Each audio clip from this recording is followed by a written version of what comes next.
I was quite excited to see the theme of the conference, of the TEDx, bottom up. And for us in the development world, when you hear bottom up, it reminds you of the need to always include the population, citizens, in designing policy, in doing development. In the third quarter of 2015, shortly after we'd started the government, I woke up to a screaming headline on one of the national dailies. And what it said was Kaduna was one of the most malnourished states in Nigeria. And within the body of the report, it said hundreds of thousands of children were dying for lack of food. I knew immediately that it was going to be a very long day, because usually when we have bad news like this, there's emergency meetings called, and government does what it does best, sets up committees, and actions are designed and money is allocated. So, as predicted, by 9 o'clock, we were all assembled in the governor's office, and everybody that had anything to do with malnutrition was in the room. And we started debating and discussing. By the end of the day, there was a short plan that was formed. By the end of the week, we had launched what is now called the Kaduna Nutrition Emergency Action Plan. And we had given 500 million for that project, which was to be run jointly together with UNICEF. So the program started, but 2 weeks later, I decided to backtrack. Where did that newspaper get that information regarding malnutrition in Kaduna State? So I called the newspaper and asked them what the source of the report was. The newspaper cited one of our key development agencies, UNICEF, as the source of the information. UNICEF was just down the road from my office, so I took a drive and I went to meet with UNICEF, and I was directed to the nutrition lead in UNICEF. After a bit of a conversation, she made me to understand that the information came from our own Ministry of Health. It's quite curious, because I knew that the Ministry of Health had not done any recent survey. So I went back to the Ministry of Health, met my colleague, the commissioner at the time, and tried to ask him how they came about this information. I was led to the state nutrition officer, a lady called Jane, who I discussed with and said, Jane, how did you come across this information that hundreds of thousands of children are dying? So Jane explained the process to me. The local government nutrition officers send in weekly reports, which the Ministry of Health collates. So I decided to take a drive to one of the ministries, to one of the local governments. And on getting there, I was introduced to the local government nutrition officer. This person, in her 60s, an old nurse, was in charge of going every week to the CMAM centers, severe acute malnutrition centers, and gathering data on children that were malnourished. So she goes to a CMAM center on Monday, gets the information, 2 children brought in, Tuesday, 6 children brought in, Wednesday, 9, and so on and so forth. Over the weekend, her 14-year-old son takes the information that she's recorded in her notebook and inputs it on her very old computer, frequently making the mistake of transposing rows with columns and generally fudging up the data.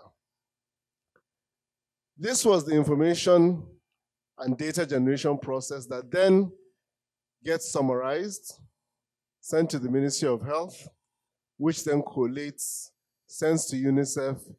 UNICEF does a wonderful looking report and there you have a global nutrition survey.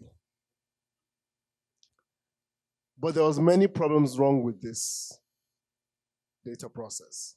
And it was very clear that we would have to go back to the bottom to start rebuilding our data processes from the beginning. Because this simple error had led to the misallocation of 500 million naira. And this happens in almost every sector of our economy. That misuse or that broken down process for gathering data to identify problems is a major issue for us, not only in Nigeria, but across Africa. One thing that I've always tried to resist, and we've always tried to resist as a government, when you have a collection of people in the room, just like the people here, very smart, have been to significantly good universities, and have a fantastic education, it's very easy to assume that we have all the answers. It's very easy to want to decide on the lives of hundreds of millions of people based on our collective intelligence in the room. But we're always humbled that when we go back and speak to the people that it really matters to, that our own perspective changes.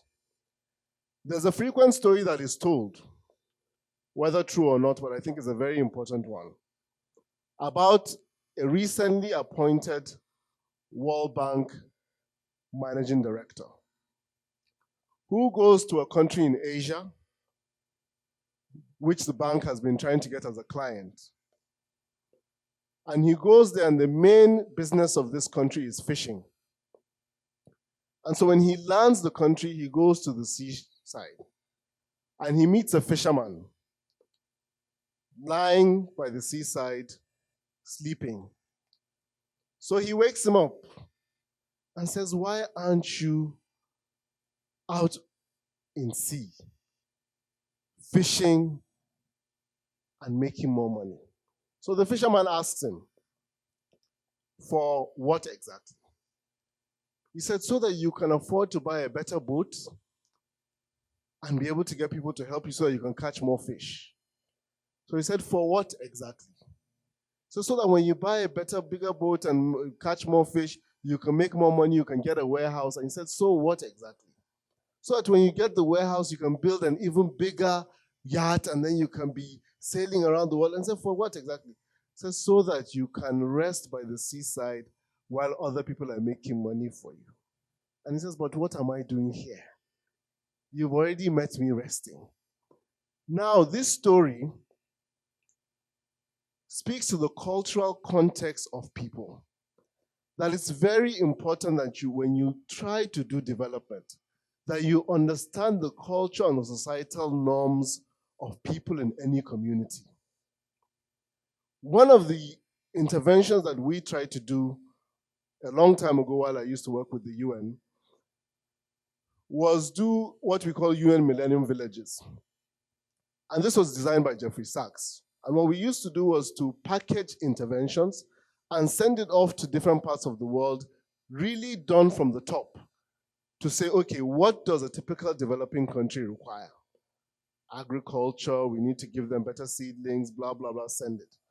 One of the villages that we did that in was a village called Pampaida in Ikara local government in Kaduna State.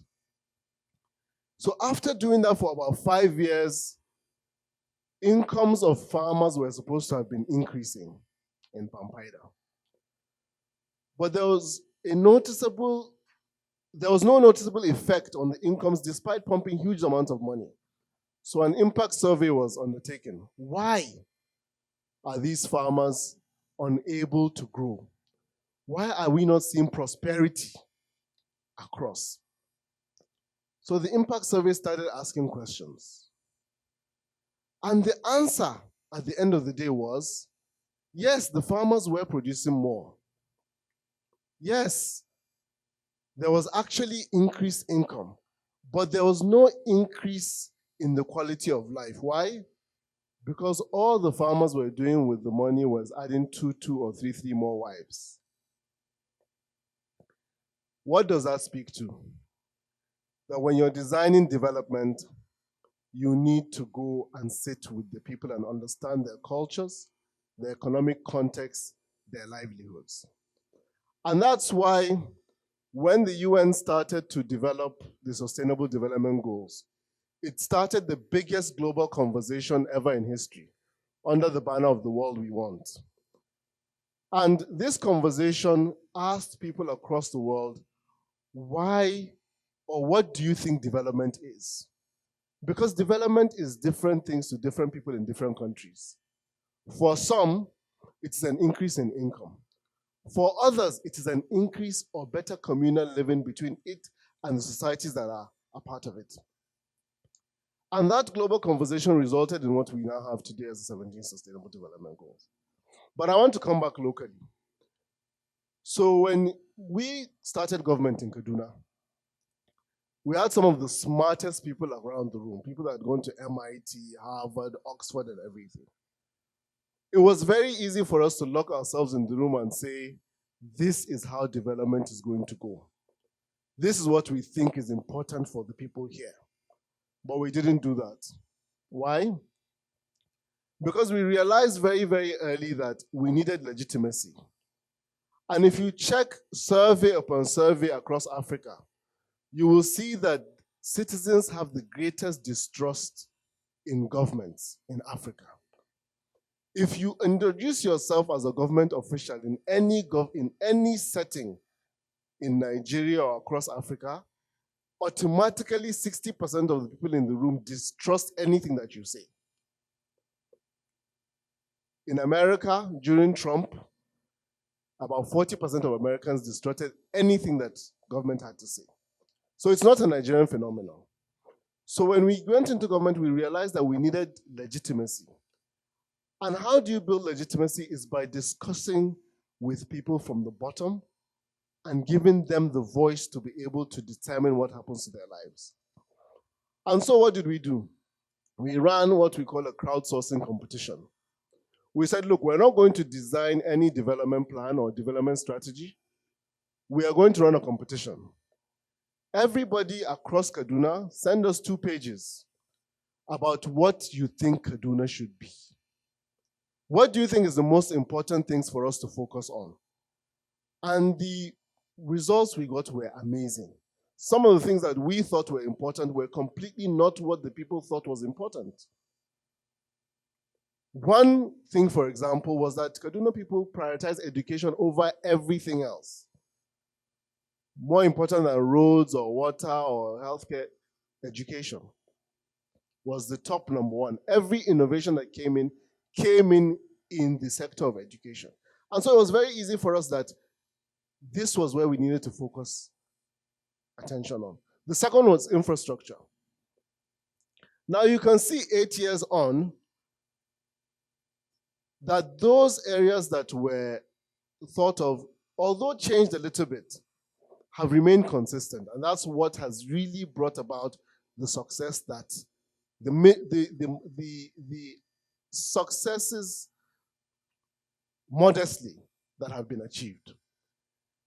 Since that first crowdsourcing competition, of which we got about 3,000 people sending in their input, and we got 20 of them to sit down with the governor and have dinner and gave them a bit of money and everything. We continue to do opinion polling every single year to test what remains a priority for the people of Kaduna State. That kind of citizen feedback has been the only thing that has remained important and has differentiated Kaduna from a lot of the states, especially in the Northwest. That pulse on what do people actually want.